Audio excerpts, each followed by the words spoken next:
I think we're ready to record, bro.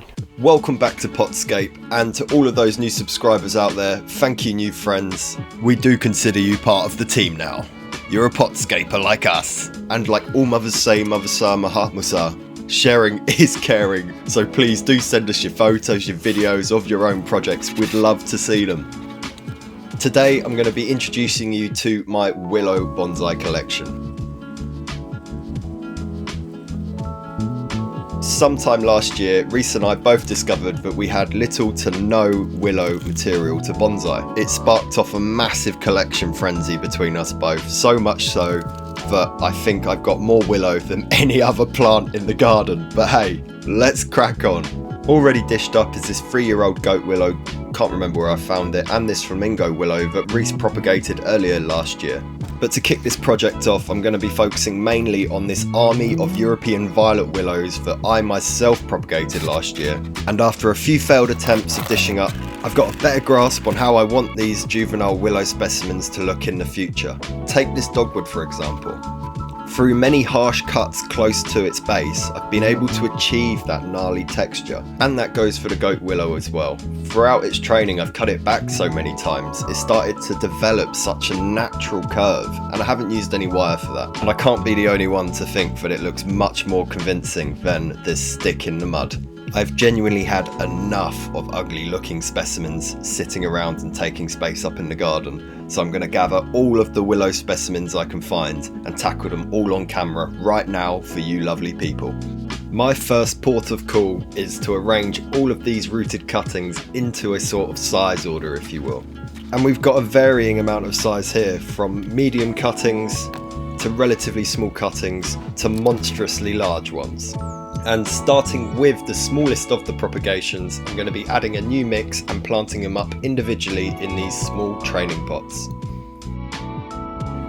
And if you're new to propagating, I cannot stress to you how easy it is to propagate willow. We'll do an update video on how and when later in the year when the weather picks up. But take it from me, it is as easy as throwing cuttings in a bucket of water and watching roots grow. Before I forget to mention, all of these cuttings were given to me by my wonderful cousin, Jason Hill. He's a super talented artist. I'll put a link up in the description below. Please do check him out and give him some love. So I got about halfway through the project until this crazy patch of weather hit us, and it started when me and Cal went fishing one morning. Yeah, he's nuts, isn't he, Lola? He's bloody nuts, isn't he? We're going to stay indoors where it's warm. We're just going to watch as if it's like we're watching the great deadliest catch. Oh, he's actually caught something. He's actually caught something. Oh my God.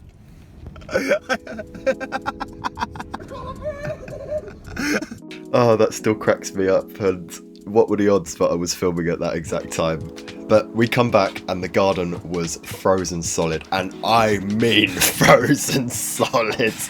Do not leave your tools out overnight, eh? Perhaps on the 6th hit, I realise I'm probably not doing a lot of gardening. So whilst we're waiting for the weather to pick up a bit, we just jumped back indoors and kept on renovating our kind of workspace / studio. Have a little sneak peek. The cold spell, fingers crossed, has passed, so we've just jumped straight back to this project and gonna get all of these willows planted before they start pushing out leaves. Here are the small to medium material that I've washed out and ready to be planted. And again, those new to propagation, this is what it used to look like. Just a stick. So I continue to power through all of the smaller rooted propagations, giving the root systems a little cut just to encourage some early ramification.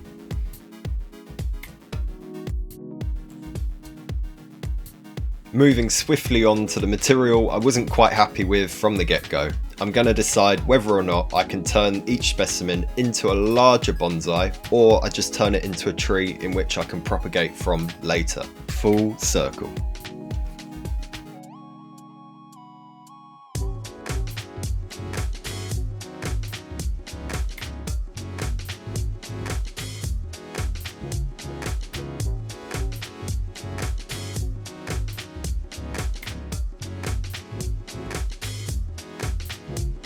from the medium to the large specimens left, I only got about 8, which I think could possibly make decent bonsai. The unlucky few won't go to waste. I'm going to be planting them in group tanks like this selection here.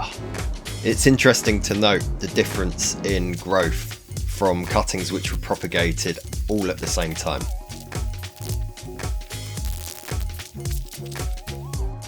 I found a Euronymous cutting nestled in between this batch of willows. Let's settle him into a new home, eh? As for the larger cuttings, I'm going to be keeping to the same method, planting them in groups within these 12-litre buckets.